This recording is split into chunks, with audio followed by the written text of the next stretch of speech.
Thank you, Marta. So let me start with a story. In 1995, when I was picking colleges, I had two choices: study electrical engineering at IIT Kanpur, which was close to my hometown, or study computer science, which is a subject I really wanted to study, in a faraway campus. So the desire to stay closer to parents was stronger, and I thought I could self-teach myself computer science. So the choice was clear: study electrical engineering at IIT Kanpur. So in the first year, in an intro programming course, our instructor told us that you can multiply two 2x2 matrices using 7 multiplications instead of 8. That was interesting. I was intrigued. Now, at that time, there was no Google, much less ChatGPT. So I went back to the instructor and asked him, how can you do that? And the instructor says that this premium material is only taught to computer science students. Now that upset me so much that I rewrote the college entrance exam to secure a better rank to get myself admitted into the computer science department at IIT Kanpur. I even followed that up with a PhD in computer science at UC Berkeley.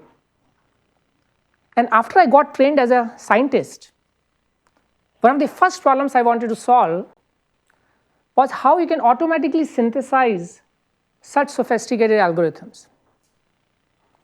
And it took me 4 years to get my revenge. When we had a paper that could do just this. So as the title of the paper suggests, we had to first invent techniques that can actually verify the correctness of such algorithms, and then use those kinds of techniques to synthesize these algorithms in the first place. So a few years ago, this paper actually also received the most influential paper award at Popple 2020. And life came back a full circle for me just a few days ago when my alma mater honored me with the Distinguished Alumnus Award for my lifetime contributions on program synthesis, whose seats were laid in the very institute. Now, I'm so glad that ChatGPT didn't exist at that time. Because if it did, and if I asked it to give me such an algorithm, it could do that. And not only this, but it can give me lots of different kinds of algorithms. In fact, the one that can multiply two 2x2 matrices using only 6 multiplications, which you know is mathematically impossible. So now it is time to go back from program synthesis to program verification. And if we do that, we'll be able to bring reliability into the process. And maybe this is the path that is going to also allow us to discover new algorithms in the first place.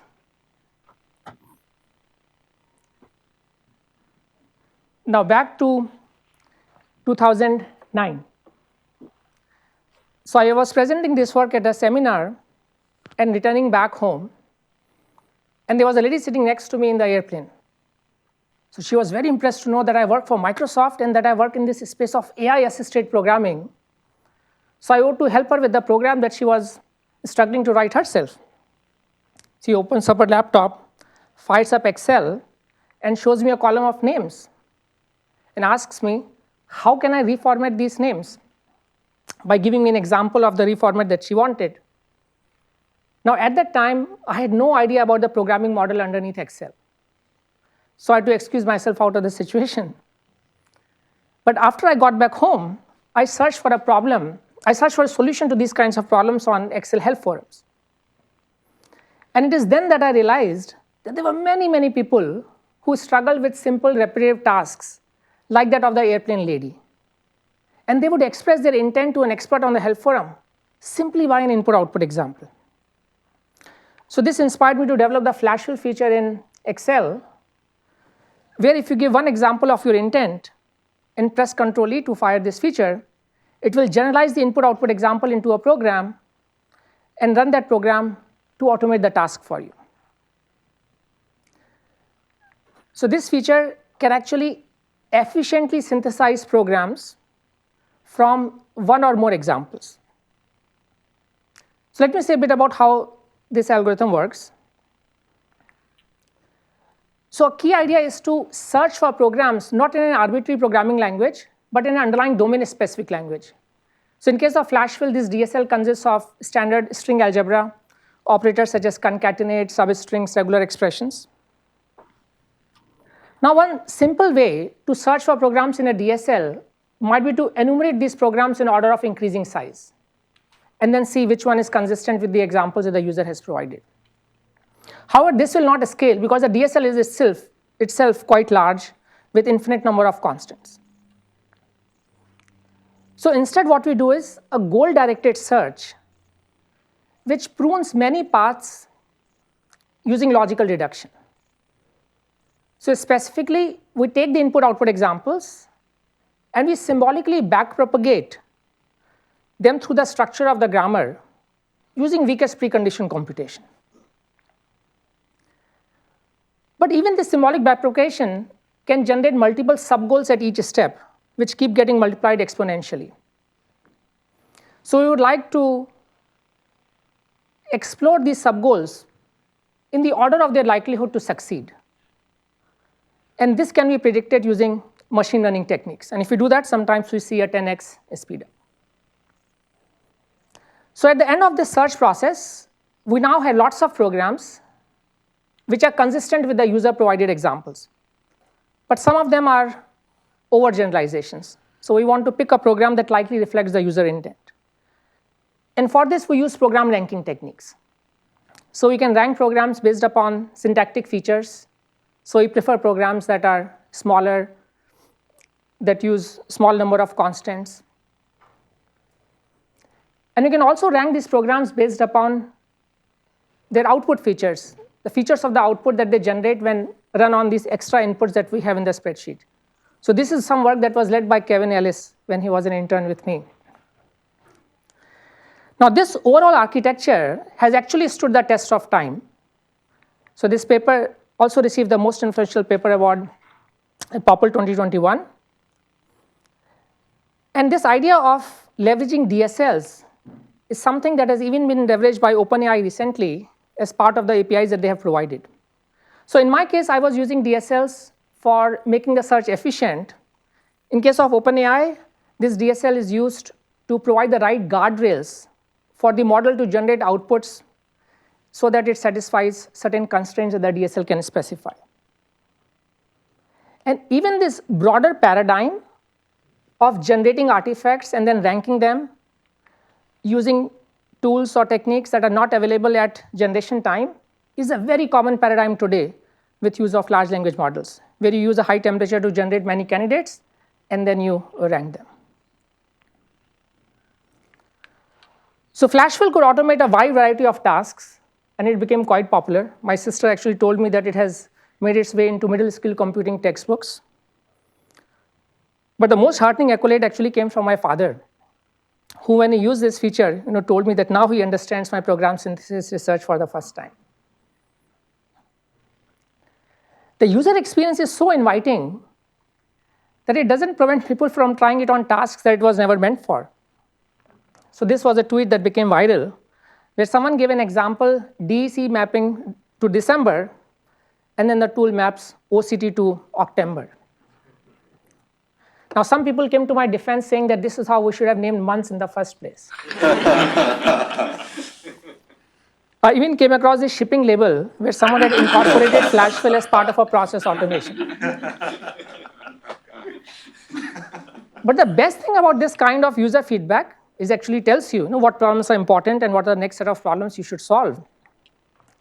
And now the new version of Flashfill is called Formula by Example, and it has recently started shipping in Excel Copilot.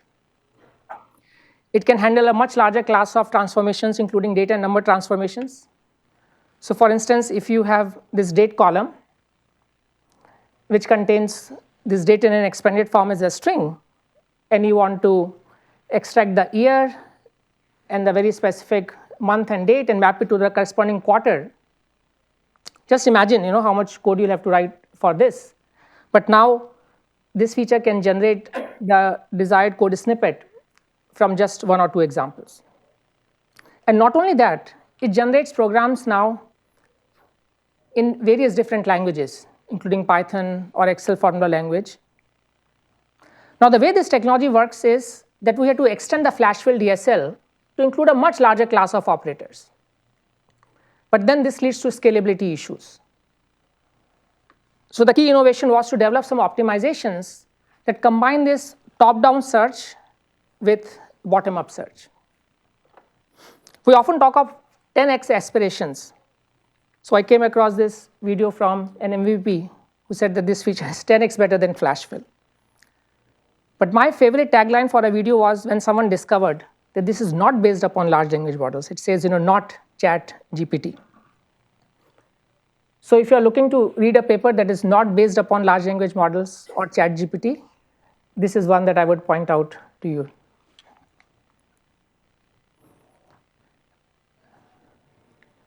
Now, one might ask, why not actually use Chat GPT for these kinds of transformations? So I gave an entire keynote on this topic at CAV last summer that you're welcome to take a look at. But I'll just show you, one slide from this keynote. So when I asked GPT-3 to do this transformation that you see here, it can do this from just one example. But when I ask it to extract the first 4 characters, then even 4 examples is not sufficient for it to understand my intent. The bias of standard month abbreviations is so strong. But what about GPT-4? It's way more powerful than GPT-3. And it can actually handle this transformation from just 2 examples. But if you want to extract the first 5 characters, even 4 examples is not sufficient. And maybe GPT-5 will probably solve this problem. So since then, we have actually looked at how you can actually improve the working of these large language models to have them have a better shot at solving these string transformation tasks. And I'll show you some interesting ideas in that space. So one key challenge in programming by example is that it requires you to predict the execution semantics. And we know, for instance, that large language models are not good at doing even, let's say, multiplying big numbers, and they should actually be using the calculator for doing that. So our key idea is to actually show the results of the execution to the model as decoding is happening. And I will illustrate this by an example on the next slide. And then the other challenge in programming by examples is that there's really a search problem, because I have to find a common logic that explains multiple examples that the user has provided. So it's not as much of a NL style translation problem. But the good thing is that you can always check the correctness of the program that you have generated, because examples are a verifiable form of a specification. And the idea that I'll show you here is how you can trick the LLM into actually doing a search until it can find a program that satisfies the examples. So suppose we have this transformation task where I have some bibliographic entries and I want to extract the last name of the author. And if I give these 4 examples to GPT-4, it does not learn the right program. In fact, the program that it gives me does not even has the right behavior on the 4 examples that I have provided. Right? It cannot handle the case when names have 3 words versus 2 words. So here is the idea. So as the model is generating these statements, after the first statement, you take control back. And you execute this statement on the inputs and write down those outputs as a comment line. And you give the control back to GPT-4. Now let it emit the second line. You take the control back. You execute the second line using your interpreter. And then you put down the results as a comment line. And now the model is able to see the effect of these lines. And if you let this process go through, voila, you get the right program. And there's one other very fascinating thing you can do in this process. So instead of asking the model to give you one candidate for each line at each step, you ask the model to give you multiple candidates for a line at a given step. And then you can combine these multiple candidates into one subprogram by simply variable renaming. And you let the model decide which of these lines it wants to work with. So now you have tricked the LLM into doing a breadth-first search for you.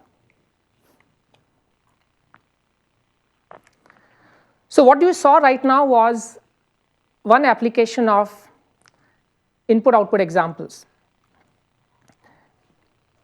There are many other domains where examples serve as a good form of expressing intent. Let me show you another such application domain. So this is an assignment taken from a data science course where the instructor requires the students to take a text file that looks like this and extract CSV data out of it so that they can then do some standard analysis. And the instructor provides the students a script to build on top of. Now let me show you how delightful can this experience be using programming by examples. I load the same file in my playground, and suppose I want to extract the championship name. So I give one example and then another example, and now this is sufficient for the system to learn a parsing script to extract other instances of this field from the document. If I want to extract a different field, I simply change the color of the label, and here one example suffices for the underlying system to learn the right program. Now let's say I want to extract the winning score. If I give one example, then the system ends up extracting something which is incorrect, as you can see in the third record. I can fix this mistake, and then the system will give me the right program. But what if this mistake occurred somewhere deep in the middle of your large document? And then all bets are off, even if you were to program this task yourself. However, in case of programming by examples, there's something very beautiful that you can do. So instead of asking the system to give you one program, you can ask the system to give you multiple top-ranked programs, all of which you can run in parallel to find the part of the text document where these programs differ in their execution. And this is what you can highlight to the user. So if you do that in this case, if you take the top two programs and run them, they will have different results on the third record, and you can ask the user, which of these results do you want, or you tell me the right output. So in this case, once the user identifies the right output, then we can compute the right results for the user. So this works pretty much using the same architecture that I showed you for flash fill. We just have a different domain-specific language.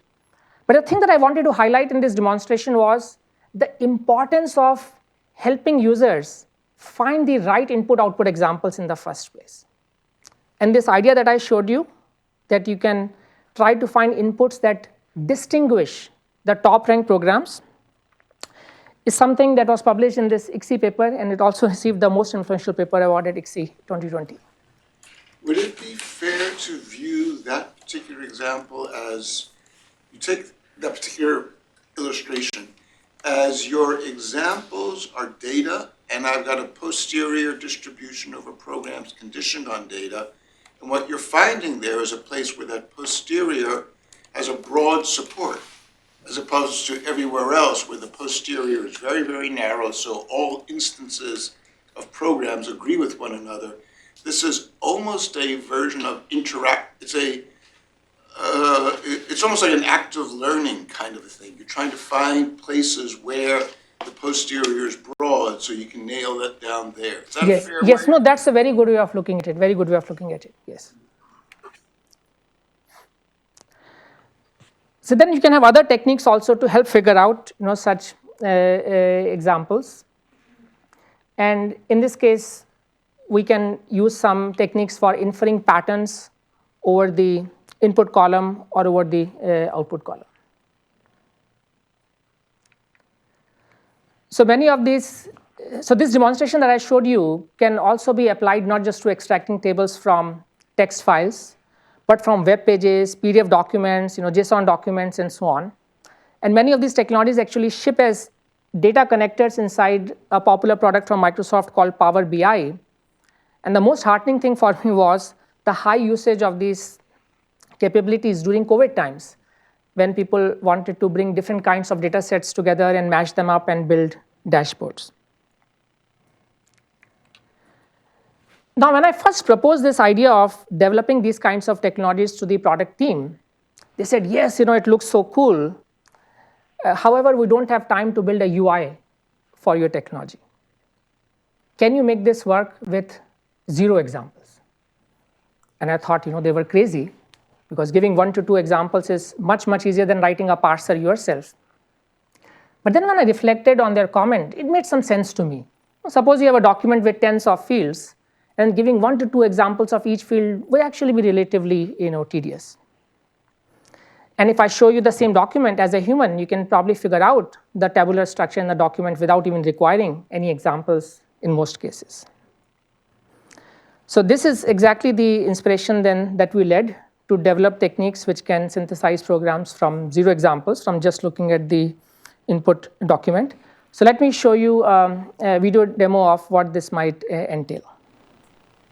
I'm looking at a table in a PDF here. This one is about rice production. I don't know much about agriculture, but I do know a lot about the pain of pasting PDF tables into Excel.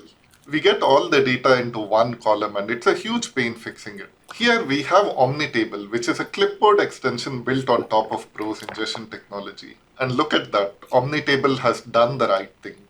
And why just text from PDFs? You can directly copy PDFs from the File Explorer and Omnitable will read and parse the file. I really like this case as it has figured out that the last bits of the page are shaped differently and it's handled it really well. But PDFs are just the beginning. Omnitable can handle many formats, web pages, malformed CSVs, JSON files, and many other textual formats. Here is me copying a list of movies from IMDb that I want to watch later. And it's figured out all the right details automatically. And here's one case where I'm trying to figure out what concerts I can see this summer. And the web page here is not even formatted as a table, but Omnitable has identified some tabular data inside, and the table that was pasted is exactly what I wanted.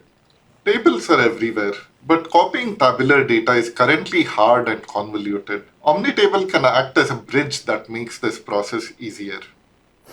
So this wonderful demonstration was from my colleague Arjun Radhakrishna in my team. So these are the kinds of experiences that predictive synthesis can entail, and you can liken this to zero-shot learning. So the key idea that we use here is that we take a small part of the document first, and we try to enumerate all possible structures over that document. And then we pick the structure that is more regular and is maximal, and those become the examples that we then feed into the programming by example techniques. And then recently in this recent work at CIKM 2024, we also use this idea of using the LLMs to infer the examples because they understand the semantics of the word, and then use those examples for the PB engine to learn a program. So now let me show you another application of this predictive synthesis where the user's intent is going to come from the temporal context as opposed to the spatial context. So suppose I am authoring a class and I have written this. Now I can let Copilot take over and it will give me this completion. Very impressive. But now look at this particular part of code. Can you guess what edits I want to do here? Likely not. But what if you saw what I did 2 minutes ago? So I had this other part of the code where I replaced the expression that was converting Fahrenheit to centigrade by an appropriate method call, and then I made another similar edit. And now you can guess what I want to do in the bottom part of the code, which is to replace a similar expression by a similar invocation to that method call. So how does this work? So the user provides these examples. We have a programming by example synthesizer that can learn a program in the underlying domain-specific language of code edits, and then we use this program to do the transformation on the other inputs. So let me show you the user experience that we designed for it initially, for the first prototype that we built for this.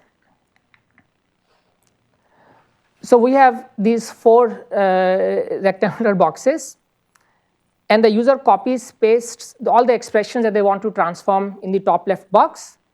The user gives me an input-output example in the bottom 2 boxes, and then when they press the synthesize button, we learn a program and then use it to transform all the expressions in the top left box into the top right box.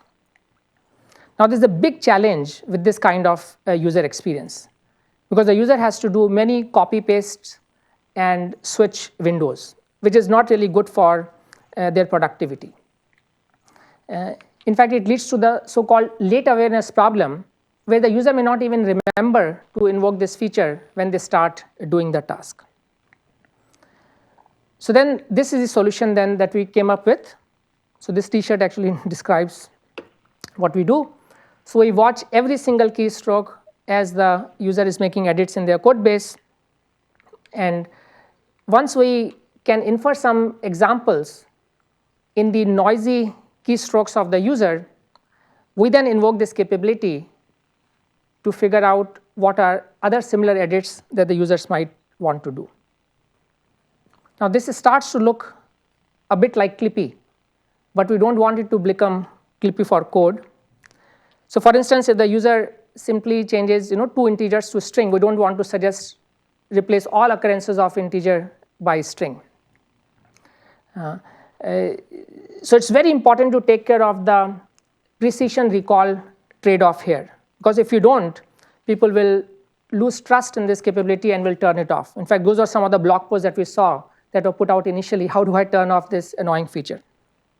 So by leveraging many other signals, even including the user's cursor location, we were finally able to iterate on this precision recall trade-off to the extent that now this feature ships as the so-called IntelliCode suggestions capability in Visual Studio, and it has a lot of social media love and a huge usage that we get of this feature every day. Now let me move to the third part of my talk, where the intent actually comes from a broken program that the user intends to repair using AI. So when I looked at Excel help forums, I also figured out many blog posts related to users asking for help related to their broken formulas. For instance, something like this. So do you know what the error might be in the formula? So sadly, the compiler error messages are not very helpful, and in many cases the formula is just a little bit edit distance away from the correct one, and an expert is able to look at the broken formula and without any further intent from the user is able to provide a fix. And then this inspired us to develop a technique that can do the same. So this is one workflow that we developed. So we have a symbolic module here that enumerates all possible repairs to the user's buggy formula. And to make the process more efficient, we use a neural module to predict where the error might be there in the first place.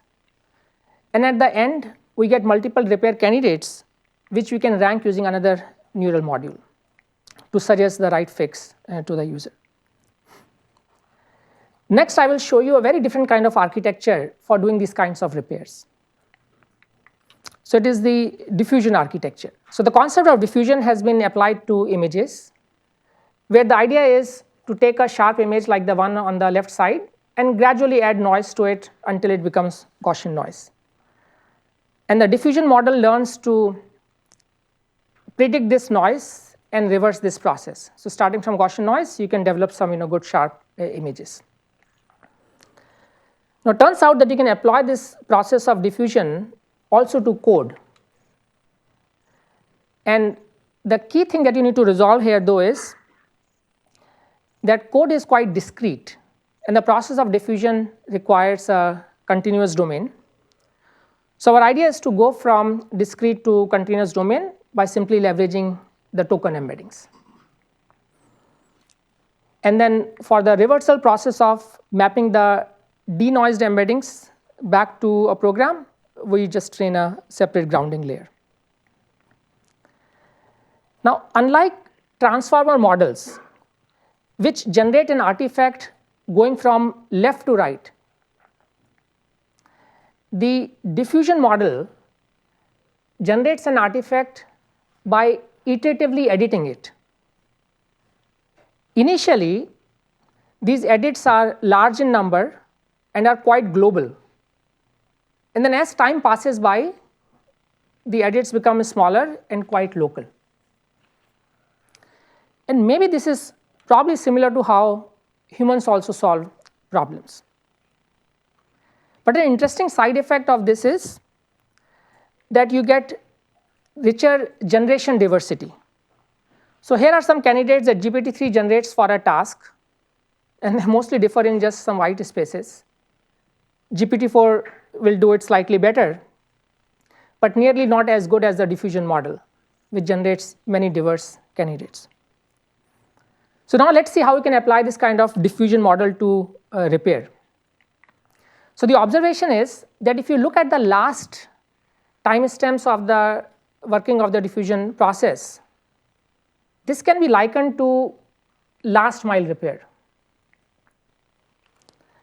And once you realize this, all that we have to do is to inject the user's broken code into the latent diffusion process, and then it automatically gets repaired.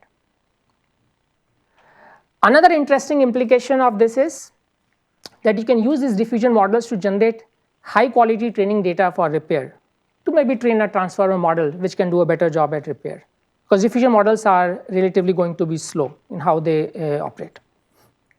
So this work, beautiful piece of work was led by Mukul Singh, who is a team member. Now another application of repair is to help developers with sophisticated debugging tasks. This is the place where they spend most amount of their time in software engineering. So over the last year, we extended Copilot support to these debugging tasks. So if you get a runtime exception, you can press this Ask Copilot button, and then it will give you an explanation and a potential fix for the error. So let me show you how we developed this capability. So initially, the focus was on doing all different kinds of prompt engineering, where we put different kinds of debugging context into the prompt. And when we did that, we observed only 25% success rate in our user studies. And the reason was that Copilot failed in two different ways. One is that it fails to follow the right debugging process, where you need to first localize and find the root cause before trying to suggest a fix. But in this case, it simply leaps to guesses saying that, oh, this might be happening because of something. And the second issue was that Copilot was too quick to close the conversation with the user. Here it says, oh, you can just handle this by doing this. And now the burden of validating the fix and reopening the conversation with Copilot is all on the user. So let me now show you the solution that we designed for this. So you see, these models are instruction following models. They have been trained to respond. Right? Even if they do not know the answer to a question, like multiply two 2x2 matrices using 6 multiplications, they would just provide you some response, even if they are hallucinating. So the trick to fixing such hallucinations is as simple as, instead of asking the question Q to the model, you ask the model, do you know the answer to question Q? And in this debugging case, you ask the model, do you need to investigate more? And if the model says no, then you go and respond with the fix. But if the model says, yes, I need more investigation, then you further ask the model, do you think you can figure this out yourself using the debugging tools that you have, or does the user need to provide some more input? And if the answer is, no, I don't need the user's input, then you figure out more information yourself and repeat the process. Otherwise, you go to the user and collaborate with the user to identify what the bug might be. Right? So very simple trick, but very effective in many different task domains. So this shows the power of putting this investigate and respond agentic architecture. So what you see here is the Gantt chart from users who use the baseline Visual Studio Copilot versus those who use the Copilot with our agentic pattern of investigate and respond built into it. So one thing to note is that you see many solid bars on the right side, which shows that people were more engaged using Copilot than trying to solve the problem on their own. So solid bar means that we are using Copilot as opposed to doing things on our own. And the second thing you would observe on the right side is that you see blue bars before green bars, which means that the model is first trying to localize before trying to fix it, which is actually the right debugging the process. And this led to much more completion of debugging tasks in our user study. From 25% we went to 88%, which is very, very significant. and this paper also received the Best Paper Award. The verbatim that I found most heartening was the second one from one of the users, where the user said that by working with the Copilot in this way, it was also a great learning experience for them. And now they feel empowered to be able to address these kinds of mistakes on their own in the future. One other application of repair, which I'm not going to talk about, is in the context of education.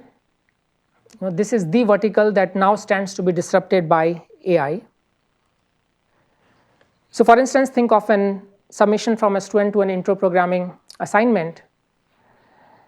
And what the student needs to know is not just some reference solution to that problem, but how their buggy solution, which represents their thought process, can be lifted into a correct solution. And this is the kind of personalization that we need in education now. Right? We are still stuck with the centuries-old model of one teacher teaching 30 students in a classroom where every child is falling at their own pace. So we have done some work in this space of repairing sophisticated errors in students' assignment. But the thing that I really want to highlight here is the importance of generating hints, because you just don't want to generate repairs or fixes for students. What you want to do is to generate hints, which on one hand are constructive, but on the other hand are concealing enough so that it really enhances the learning process for the student. And this is some work that is being led by my colleague Adish Singla at MPI in Germany.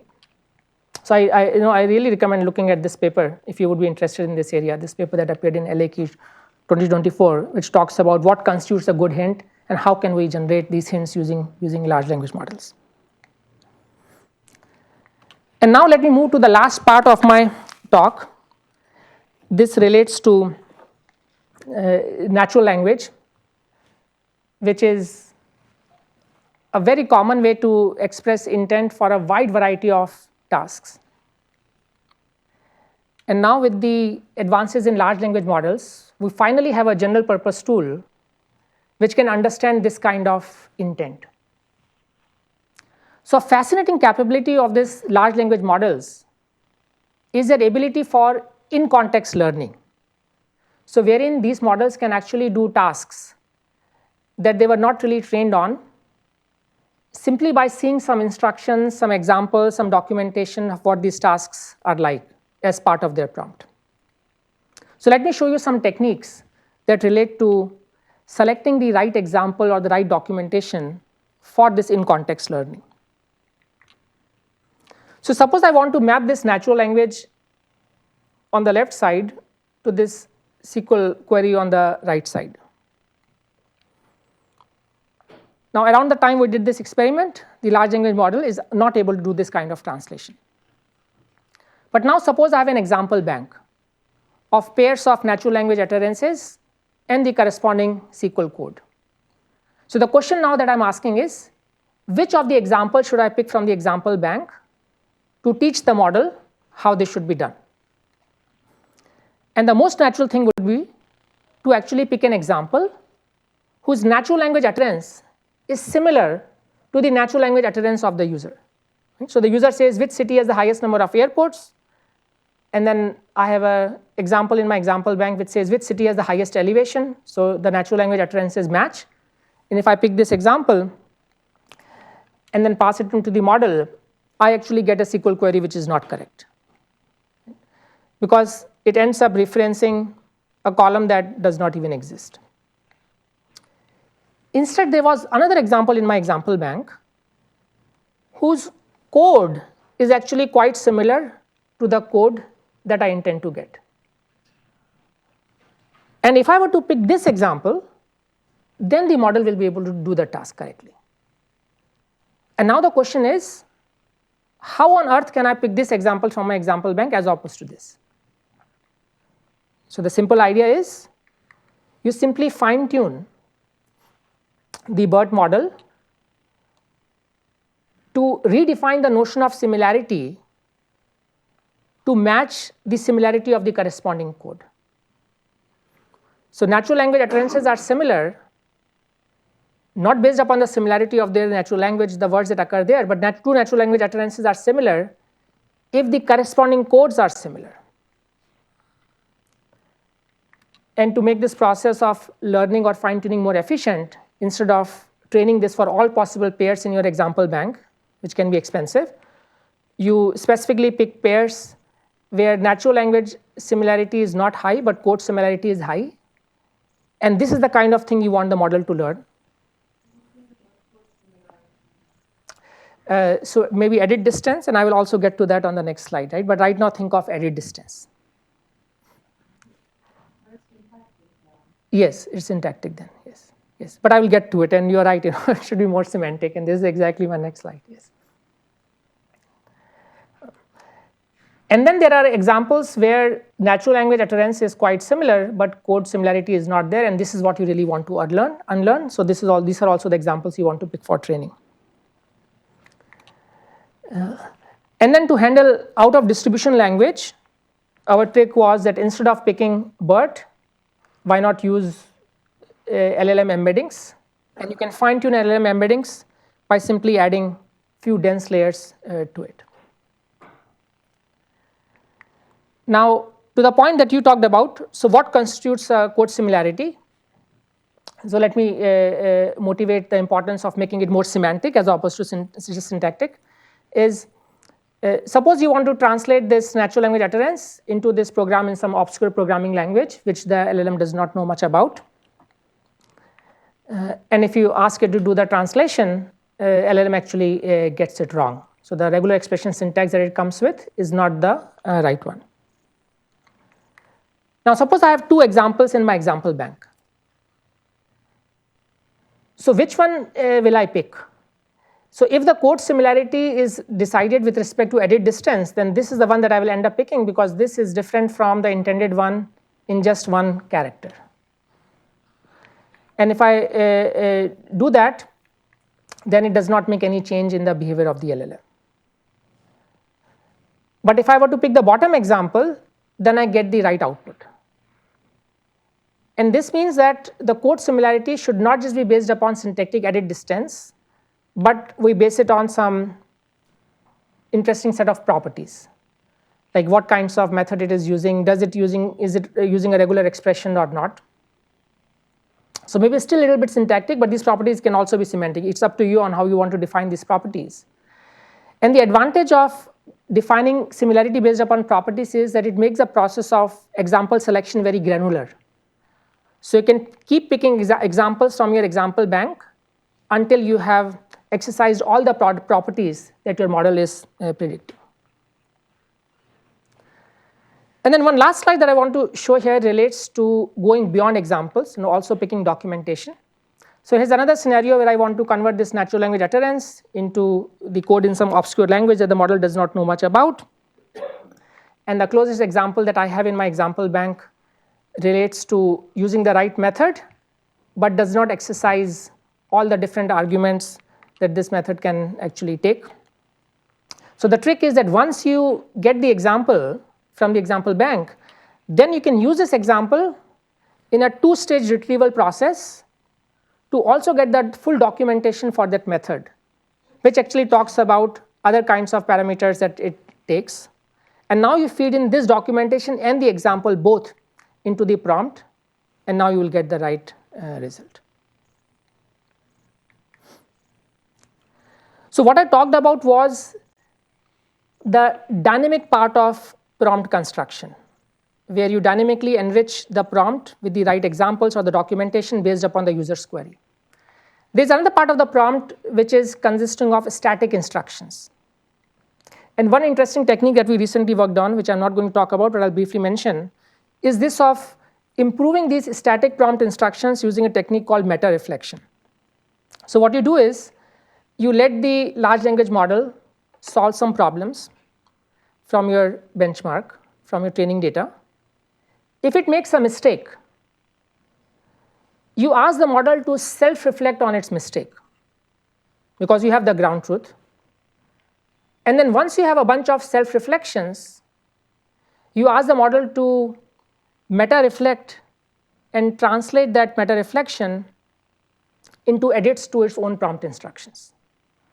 And we showed that this relatively simple idea works effectively across a wide set of domains that we experimented with in this paper. Now, natural language is desirable not just as an input, but also as an output many times. So instead of just synthesizing a program, I might want to generate a program explanation, which is actually one of the most common uses of LLMs these days. Or instead of generating a fix to a program, I might want to generate a hint. And this raises an interesting question. What constitutes a good explanation or hint?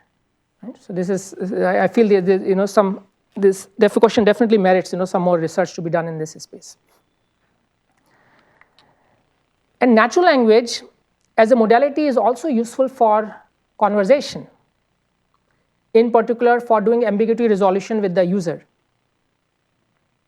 And here it's important to understand what constitutes a good conversation between entities. How can you automatically evaluate the quality of such a conversation? For instance, here you see two different conversations. On the left side is something that is not desirable, on the right side is something that is desirable.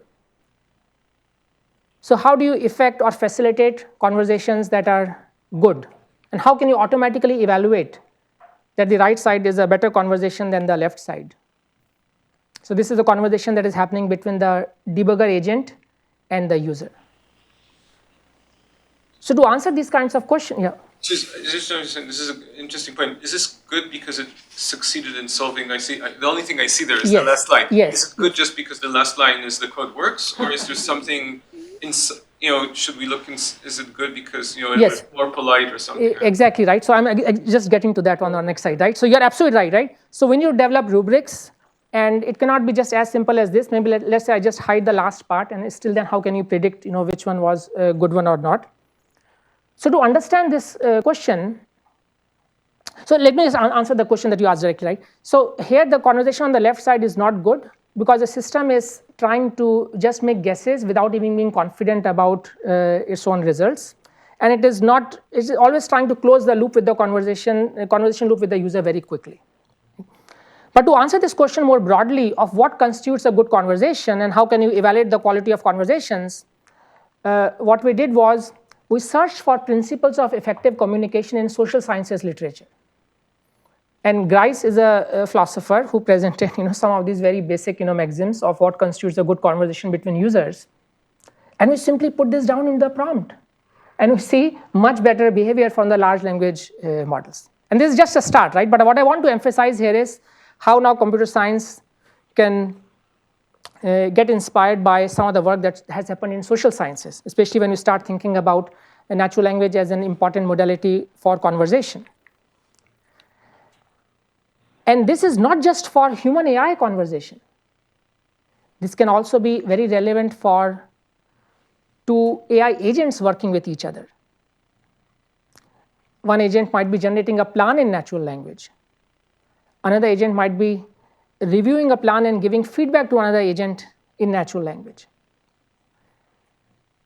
This is part of a very evolving area of work now on multi-agent workflows, and its utility lies in being able to solve sophisticated longer running tasks. And these multi-agent workflows can also enable incorporating search and backtracking into your problem solving. So these multi-agent workflows are simply a bunch of prompts, textual prompts that are interacting with each other. And one perspective that we can now take at prompting is that it can be seen in the light of a new programming paradigm. So what I talked about earlier related to smart selection of examples or documentation, or even improving the prompt instructions can actually be seen as prompt synthesis. And if you take that perspective, one other interesting question comes is around prompt maintenance. So maintaining prompts for bug fixes or as models upgrade, or we want to update these agentic workflows. And here we have the opportunity to define the software engineering equivalent of this new programming paradigm. So what part of a prompt affects a given transformation? Or the other way around, which tests are likely to break if I were to make this particular change in my prompt instruction? So again, huge opportunity for research in this broad area. So now let me conclude with 2 slides. So one key takeaway that I wanted you to take from this lecture was on the importance of neuro-symbolic systems. So symbolic systems that are based upon logical reasoning can ensure correctness, but the big challenge is that this requires domain-specific investments. On the other hand, large language models have very broad applicability, but they are an imprecise and approximate form of a powerful computation. And their combination can be very potent. And they can be combined in many creative ways. For example, one way to combine them would be to use a neural model to process the input, followed by using the symbolic model. So we saw this in the smart copy-paste scenario, where the neural model generates examples, and then the PB model generates the program. Or it can be the other way around. So once you generate a program using the symbolic model, the neural model is the one that will be able to generate a good explanation of what that program is doing. So these models can also be combined in more intricate ways.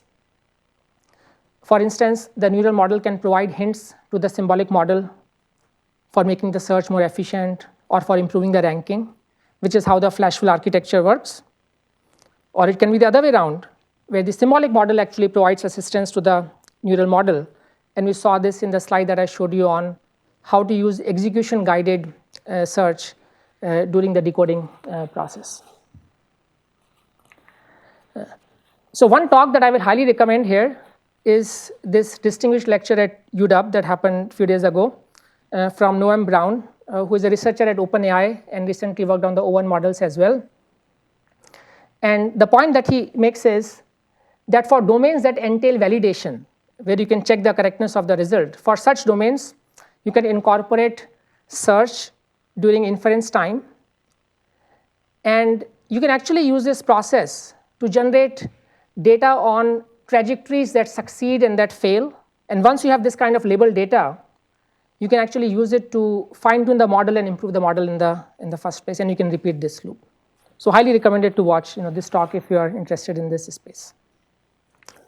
And then the final key takeaway that I wanted you to take from this talk was the importance of using the right kind of intent for the right kind of task and designing the right kind of experiences. So input-output examples are a very special form of a specification, right? Because they are verifiable. And since they are verifiable, you can do many interesting things during inference. Then I also impressed upon you that the temporal context or the spatial context contains lots of signals for inferring the user's intent. We don't need to require the user to specify the intent using natural language all the time. And then user interactivity is going to be absolutely important as we think about the partnership between human and AI to work together to solve sophisticated problems. And it is here where we need to understand, maybe inspired by what constitutes good communication in the first place from research in social sciences. I'll stop on this last slide. Thank you.